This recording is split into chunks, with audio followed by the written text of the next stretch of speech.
Dashing through the snow, digging up some old radio equipment. Over the fields we go, trying to bring back some supplies or more soldiers or morale and not get caught by patrol. Yeah, I know, it's not Christmas anymore. That's not a Christmas song. That's a winter song. No mention of Santa, or Rudolph, or anything Christmassy at all. No presents. It's just about going out and having fun in the snow. That's it. Yeah, I know I probably would have done something like deck the halls of Hegra or whatever, but I didn't get this done in time for Christmas, so whatever. I don't know why we don't sing it after Christmas anymore, even if it's a winter song. Maybe we're just all sick of Christmas carols and things. Okay, it's not a Christmas carol though, so it still works, trust me. Hey everyone, welcome once again to What Does That Piece Do?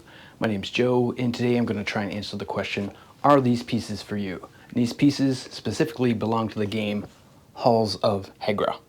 So you've probably heard quite a bit about this. There's quite a bit of hype around this game. It's a solo game.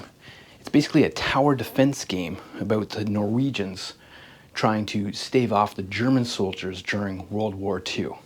What had happened is Germans had taken over Trondheim in Norway, started to make their way inland. So Norwegians managed to hunker down inside this old fortress, this little tiny village called Hegra. This fortress was built into the side of a mountain basically, so really kind of hard to see from anywhere approaching unless you got really close. So some army folks and some local citizens actually got together, hunkered down this fortress with some supplies, had to repair things as they went. This old fortress was built like beginning of the 20th century, so it kind of fallen apart a little bit, but still made for some great defense. So anyway, what you're doing is you're trying to hold off the Germans as long as you can before there's any surrender happening. It's a very punishing game, it's a very tough game, but it's a very beautiful game. So I'm going to take you through this at a very high level. Now, I'm not going to give you one of my patented teaches just yet because I think there's some really great videos out there, namely by Beyond Solitaire and ZillaBlitz. ZillaBlitz has a really great playthrough. Beyond Solitaire, Liz, she has a really great review on this game as well. So definitely check those out. But ultimately, I think this rulebook is really good. It's a really great learning experience. Everything you need to know about the game is in here. It doesn't take you very long to figure it out. If you're like me at all, maybe you just want to flip through it and play through as much as possible until you hit a brick wall and fail early on, because if you don't know all the rules of the game, you might set yourself up for failure for the first play, but that's all right because it's actually pretty easy to rewind, reset, and get going again and know what you have to do to prepare for future stages. So I think it's a good learning process in and of itself, so I wouldn't hesitate to just dive into it, crack that rule book, and get going. But I'll tell you roughly on a high level how this game plays out. So there's a bunch of turns throughout this game, but really it comes down to, you kind of think of it as three main phases. First, there's the mobilization. That's dictated by the state of this removable board off of the main board. During mobilization, you're kind of just setting yourself up a little bit. You're recruiting new members of your defenses here.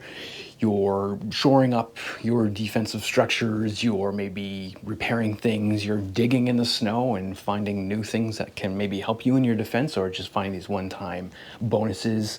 You might be going out looking for supplies, but basically you're not going to run into too much enemy interaction, except for when you're running for supplies, you maybe run into these patrol guys and may or may not cause some problems. You might be able to evade them though pretty easily, but basically you're not going to be really attacked by the enemy until after a few turns you flip the board over and you are in the first wave of attacks here, where these German soldiers start appearing on the board, and they're going to be trying to hit you and take out your people, either injure them or ultimately kill them, while you're still trying to scramble around and repair things and recruit new members and whatnot.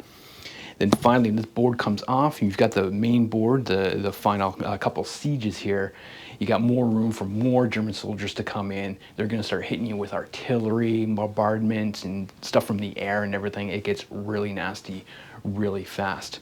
But across each of those turns is where you're going to interact with some of these other components. So let's talk about those really quick. First off, you've got the cards. The cards in this game, they're basically momentary. They're, you know, as you draw them, something happens, or as you're able to select them, you get these instant bonuses. They're not any cards you keep in your hand, which is kind of great. When it's a solo game, you know, sometimes it's tough to keep all these cards in your hand with all these other cards that are popping up around the board for you.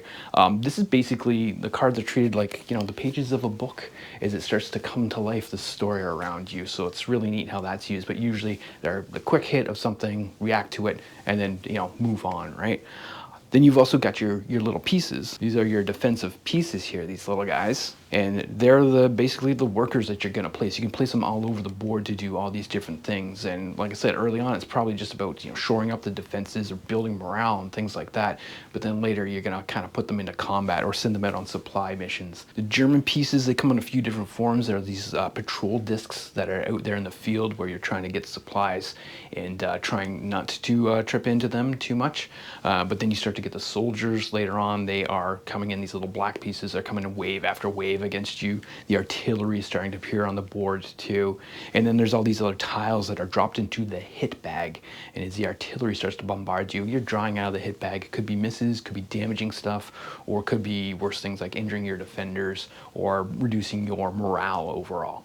And then finally, there is the dice. The dice come more and more into play as you go on throughout the game. At first, the dice, the only reason you're going to use them and how they're going to affect you is whether or not certain equipment jams, like specifically the guns. If you don't roll high enough, then these pieces might be flipped over and then you can't actually use them. So that's a really interesting mechanic. Like, you're going to be able to hit with them probably and do something with them, but then, well, they might not be useful for another turn, or might be less useful for a turn or two. So got to watch out for that. But really, you're going to be able to roll some dice later on when you're trying to fire on the Germans, but they're going to be using them a lot. You may be rolling, you know, 3 or 4 dice, something like that, see if you actually hit or suppress anyone.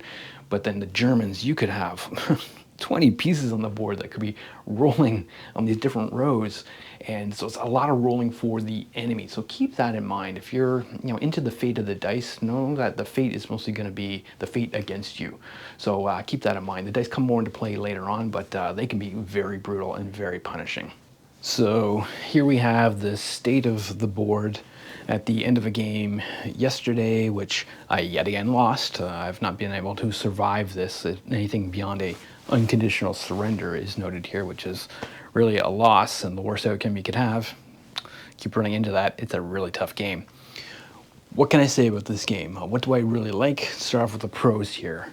The art, for one, is gorgeous all throughout. Whether it's the cards, the board itself, the iconography is all really great. The book, the art just is a thread throughout the whole thing.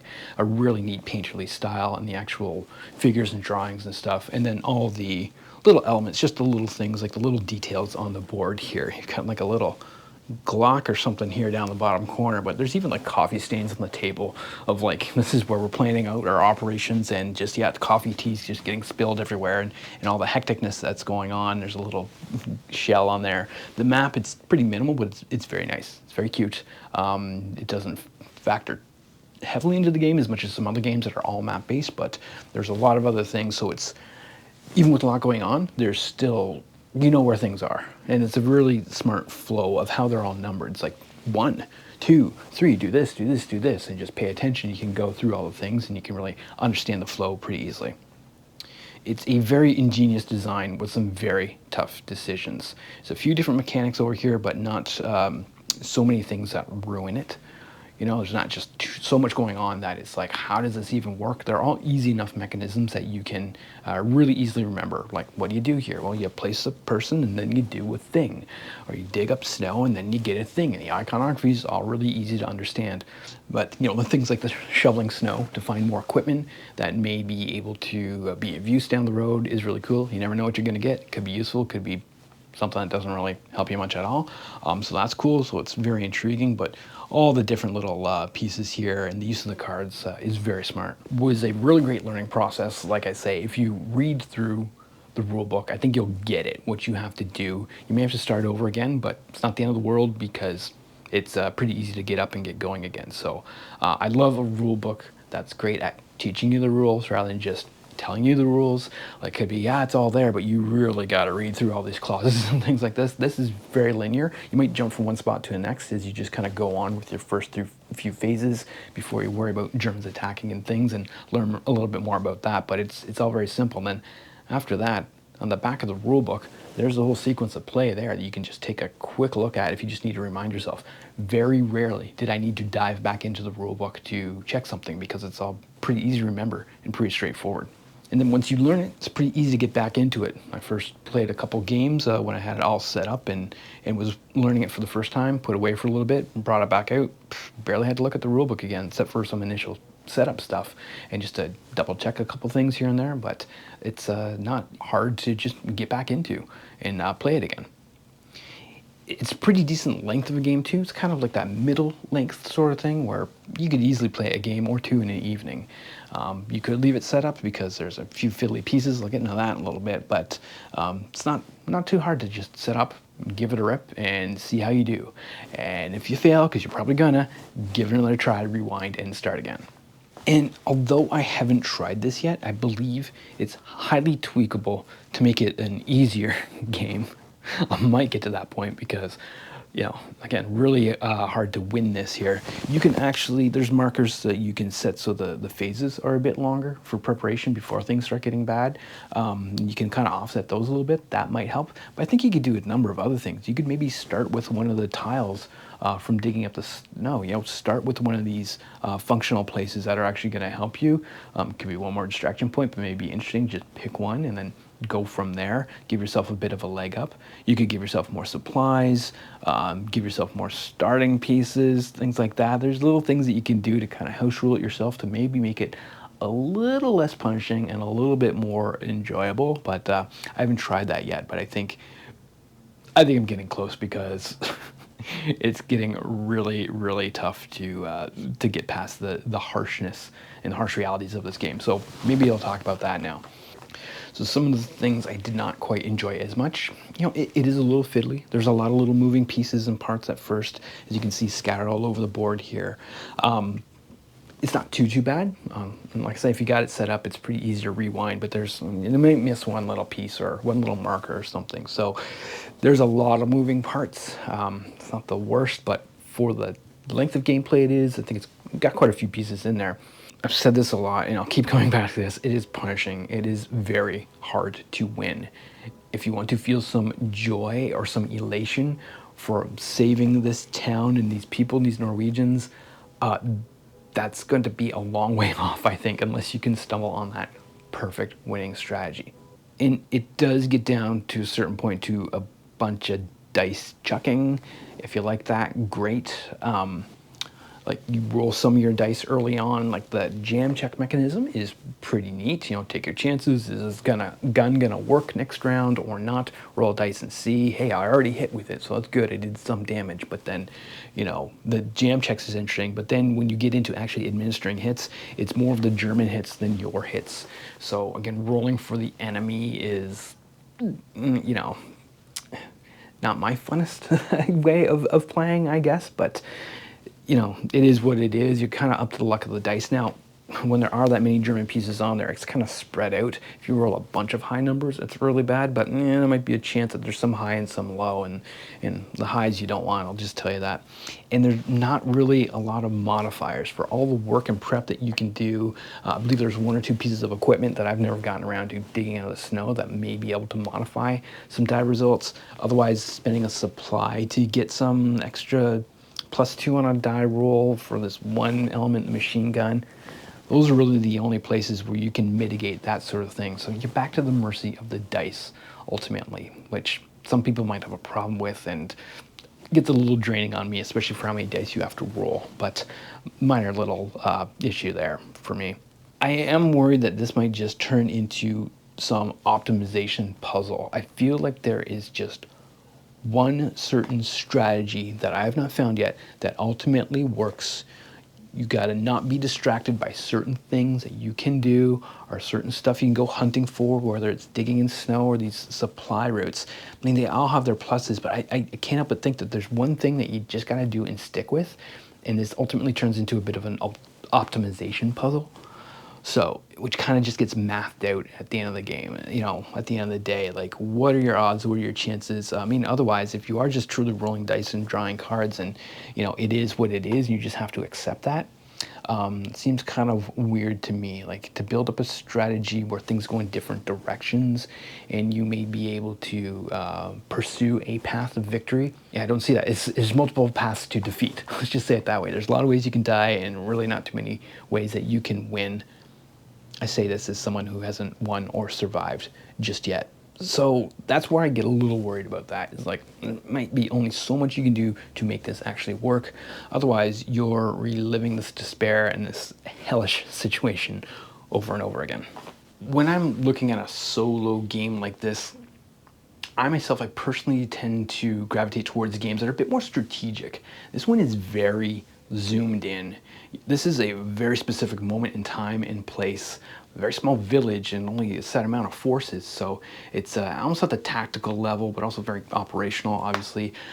Doesn't really give a sense of how and why the German army ended up in Norway during World War II. I mean, I've only recently started to understand that a bit more. Playing games like Atlantic Chase, you see that Norway is a very strategically important place, so it kind of makes sense how both the Axis and the Allies were fighting over that space. But when you get zoomed into this level, well, you're dealing with the minutiae of the war, a very specific and very interesting moment though. Like, you don't see a lot about the Norwegians and how they participated in World War II, and then this gets right down to the citizen level. So now you're dealing with that really harsh reality of when citizens had to take up arms to fight back against the Nazis and the Germans coming in. There's a few other games out there like that. They're more about the overall resistance. Think of like Maquis or well, going back to the Spanish Civil War, you've got a few games like Resist, which is about the civilians being put to use against Franco's forces there. So you see that pop up, but they're usually a bit more spread out throughout the entire conflict. This one, like I say, is very zoomed in though. I'd also have to say I prefer a game maybe that has multiple different outcomes. The outcome here is essentially despair. Like, there's no two ways around it. Like, I've not been able to win this game once yet. Just shows you how punishing and how hard it is. But basically, if you play this over and over again and try to push those different outcomes with what you can control and mitigating risks against what you can't control, well, there's really only one outcome. You're going to probably surrender, or you might be able to get the Germans to retreat. I can't understand how you could make that happen. It's just so tough of a game. Like I say, I've only been into these really tough surrender conditions myself. But as you play through it over and over again, you're basically playing out this nightmare over and over again, which is really tough and really punishing and can really, drain your soul if you do this too many times. These poor Norwegian folks, I tried to help them, but I mean, it's their fault for trusting me and putting me in charge, I guess. At a certain point when playing this, you know you're going to surrender, but do you push it out one more round? The odds might be absolutely against you, but do you want to see what actually happens, see how this plays out, and see how you ultimately surrender? It really asks that question about what would you do to defend your people, your country, and overall help with this war effort. Did these folks actually know? Did these citizens know what they were getting into? Were they really just defending their town against the Germans? Did they know that they played a bigger piece in the war overall? What was the impact of that? I personally, I don't even know. Like, how did that shake out? I mean, I kind of know what happens here, and you can read the really great historical notes that are in the playbook itself. But ultimately, did this sway the course of World War II? I'm not quite sure. You think about the citizens getting involved, and I'm trying to remember where I read this. I swear it was a Hemingway book. I thought it was A Farewell to Arms. I recently skimmed through that and I couldn't find it anywhere, but at one point the main character is talking with the woman, his love interest here, and she's talking about, I believe it's World War II, and she's talking about surrendering or colluding with the Nazis and how she can understand why someone would want to do that. Because, ultimately, if you want to protect your family, that's what you have to do. Whereas what we're looking at here is like people trying to defend for the greater good. Do you understand what the greater good is? I may be misremembering. Like I say, I couldn't find which Hemingway book that was in. Was it even a Hemingway? Am I just making this up altogether? But it was a really interesting passage in some book I read somewhere. If someone can remember, please let me know in the comments, because it's really racking my brain right now. At the end of the day, this is a really neat and beautiful tower defense game. you have so many different options, so many different ways to play this out. And like I say, it's not hard to set it up and just get rocking and then reset once you inevitably lose again and try again, try your luck there. I don't know how many replays I will personally get out of this game. I feel like I might play it enough times that I would, eventually win it. And if I did, or survive at least, I might put it away on the shelf and just consider that victory for now before I look at it again. Again, I try to gravitate more towards strategy games, something a bit more bigger, a bit more all-encompassing, so I tend to spend a bit more time on these, but this has definitely occupied my time, my thoughts, obviously, and given me a lot to think about after the fact. So apparently the halls of Hegra still stand today, from what I understand. Just a quick search online, I saw some really beautiful pictures of it. Looks really neat. I believe you can tour it as well. Not quite sure. I looked up, I found the website, and it's all in Norwegian. There's no English on it, but it looks like you can take tours and even have events there if you want, but really cool. If I'm ever in Norway, I'm definitely going to visit and check that out. But for now, I hope this gives you a sense of what type of game this is, what you're getting into if you're going to play something like this. I think it's beautiful, and I think it's a really neat experience overall, very unique experience, nothing that I've actually encountered myself. It may hit even better for you, or you may get really frustrated with how hard it is to actually beat this game. You may just like shoveling snow and see what you can find. So either way, please let me know if you do get to play this game. I'd love to get your input on it as well. Drop something in the comments, like and subscribe so you can see more videos like this. In the meantime, have a great day. Hope to see you at the table someday.